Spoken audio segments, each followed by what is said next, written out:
আমাদের আশেপাশে অনেকে আছে যারা কিছু হলেই বলে, "হেস, এই ছোট্ট জীবন দিয়ে কী হবে, জীবন শেষ, মরে গেছি, চলে গেছি", বাট বিভিন্ন রকম কথা বলে থাকে। এটা তো কথা নয় ভাই। আমরা শহরে যদি যাই তাহলে দেখতে পাবো আশেপাশে হাজারো মানুষ না খেয়ে বছরের পরে বছর 1 শ্বাস 1.5 শ্বাস খেয়ে খেয়ে বেঁচে আছে।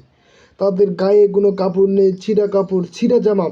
তারা যদি বছরের পর বছর জীবনের সাথে যুদ্ধ করে বেঁচে থাকতে পারে, তাহলে আমি কেন পারবো না ভাই? ওরা চায় জীবনটাকে সাজায় গুছায় তুলতে, আমরাও সাজাবো, সমস্যা কী? আমরা কিছু হয়েছি না হয়েছি, হতাশা, ডিপ্রেশন, নো। এত যে লোকের হাত নেই পা নেই সে যদি পুরো বিশ্বকে নাচিয়ে তুলতে পারে, তাহলে আমি কেন পারবো না? সময় লাগবে, ওর সময়টা ভালো যাচ্ছে, আমার সময়টা খারাপ যাচ্ছে, এইটুকু তো। সময় তো আসবে, তাই না?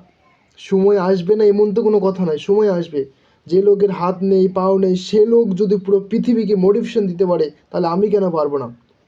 তাই জীবন আমার টাকা ইনকাম করতে হবে, সঠিক লক্ষ্যে পৌঁছাতে হবে, এটাই বাস্তব।